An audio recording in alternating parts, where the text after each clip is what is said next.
Welcome back to WARRP Reacts, everybody. Hi. Hola. Hola. AJ's got his merch sign. Our links are next to us. And come join us. It's Saturday night when that guy up there. On Twitch at 9. Twitch at 9. Eastern. Sunday nights, 8:30 with our podcast with our other brother Ogre, where we talk about some random stuff. Yep. And yeah, we're going to go right into it. Do it. So first video of the night is Fat Electrician. Sorry, I'm having a stroke. Huh? Yeah. Fat Electrician is back again.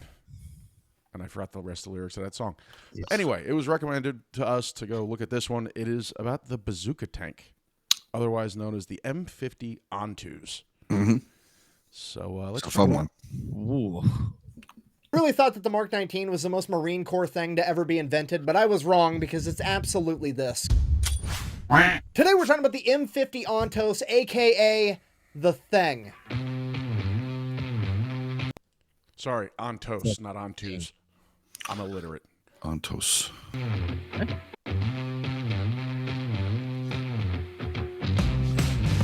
Oh.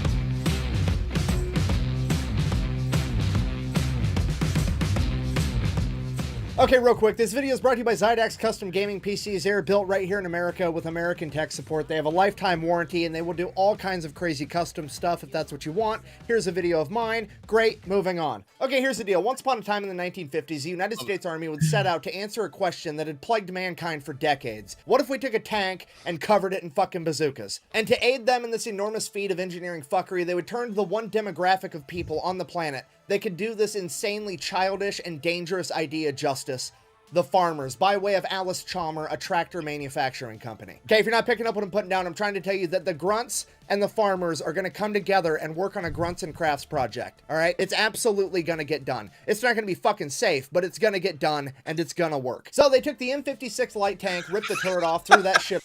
It's not going to be safe, but it's going to work. The Grunts and Crafts. That's amazing. Yeah, not going to be safe, good. but it's going to work.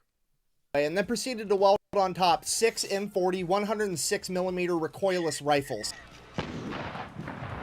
Lord. Yeah, technically they're not bazookas, they're recoilless rifles. There's a slight difference in how they function, but at the end of the day, as far as the 99.9% of people need to be concerned, it's a giant metal tube that you point at the enemy to blow them the fuck up, aka it's a bazooka. Plus, bazooka tank sounds way cooler than recoilless rifle tank, so that's what we're going with. Now, I think we can all agree that welding 6 of these on top of a single vehicle is mildly ridiculous in the best way possible. However, it only gets worse from here. Because why don't you go ahead and ask me how they aim this monstrosity? I mean, look at it. It's got 6 different barrels. None of them are anywhere near each other. Clearly, it's going to be a nightmare, if not impossible, to aim this thing accurately, right? Wrong. The farmers and the grunts got together and said, we'll just use a spotting rifle. They then proceeded to mount a 50 caliber rifle on top of every single bazooka barrel, and then they would just fire 50 caliber tracer rounds until they started hitting their desired target. Then they would fire the bazooka. They're Process of elimination. I mean, what? Miss, ting, fire. Now. Oh, Hit that button. Now.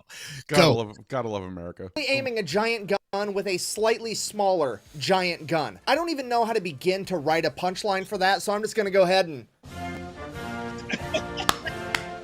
I mean, could you imagine how confusing this would be to the enemy? Imagine you're some anonymous bad guy held up in a house or in a building somewhere, and this fucking monstrosity pulls around the corner as your butthole puckers and you realize that this is probably going to be the longest, shortest day of your life, and your new pronouns are about to be here and over there. And then this thing aims at you, fires, and it blows a nice little hole in the wall next to you as you're like, I mean, it's not good, but it's not nearly as bad as I thought it was going to be. So the farmers finished up the prototypes and took it out to Aberdeen Proving Ground with the Army and the Marine Corps, at which point they promptly said, fire all 6 at once, we want to see what'll happen. And the sheer amount of backblast from that knocked bricks out of the wall of the bomb shelter they were in and shattered all the windows of the vehicles they used to get out there. And it is at that point that the Army said they were no longer interested in having this vehicle due to the sheer amount of backblast, and they really did not like the fact that somebody had to get outside of the vehicle to individually reload each recoilless rifle after they had been fired. The Marine Corps, on the other hand, said, I'll take 3. 300. The Marine Corps ordered 300 of these fucking things, which is terrifying to think about. I mean, to be honest, and it pains me to say this, but as far as logic goes, I actually have to side with the Marines on this one. The Army's over here bitching like, oh, you could get shot at while you're trying to reload. And the Marine Corps is like, we've been getting fucking shot at since 1775 without a bazooka tank. Imagine how much fun it's going to be with a bazooka tank. And I mean, to be fair, what the fuck is going to be left to shoot at you after you shoot the first 6 gigantic bazookas that general direction? And even if somebody was still alive and they did have big enough balls to pop their head up to try to shoot at you while you're reloading, you still get to shoot at them with your spotting 50 caliber fucking rifles and the 1930 caliber machine gun on it. Like, it's just, it's Oh, a yeah, risk. that And I too. know what That's you're all like the thinking, candle. but how did it perform in real life and not just on the chalkboard? Thank you so much for asking. It was first deployed in 1964 to the Dominican Republic during Operation Powerback,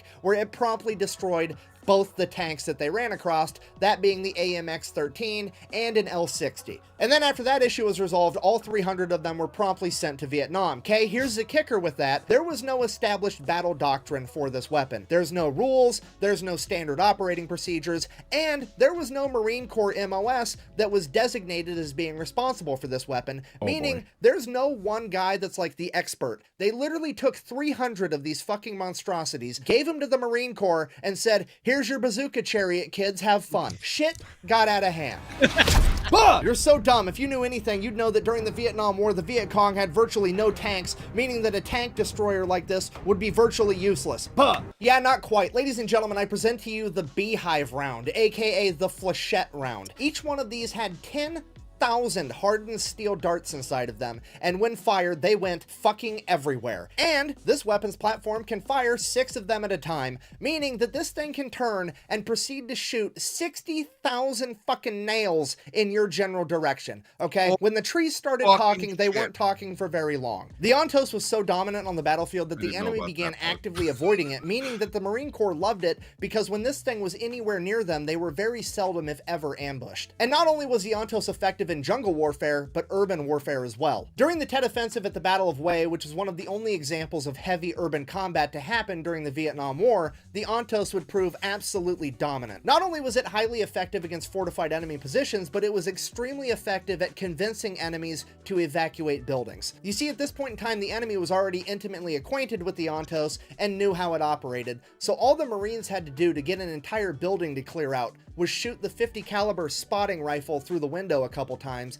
and all of the enemies would, and I quote, scurry out of the building like rats when you turn the lights on, because they knew what was going to come next after that 50 caliber round. Unfortunately, the original 300 M50 Ontoses would be the only ones ever created, and after the Vietnam War, the remaining ones would all be turned over to the US Army, where they would be decommissioned, stripped down, and sold off to construction companies as tracked vehicles. Luckily, however, some of them did make their way into museums where their legacy is still preserved today.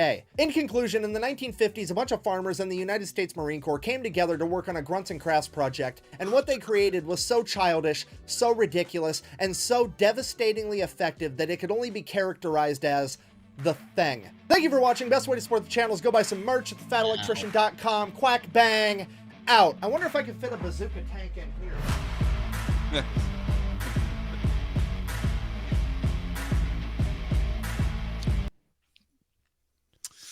That's all sorts of fun.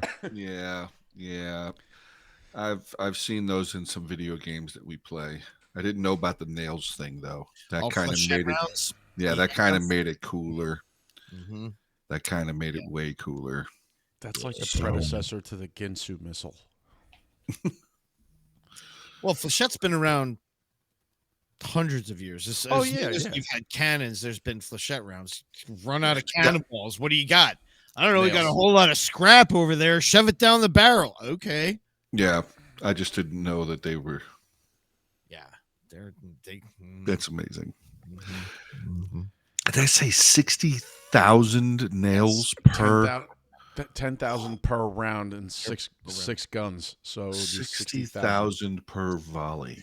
So if you wanted to fire all 6 at once, Don't stand that's behind it. 60,000 nails. That's crazy.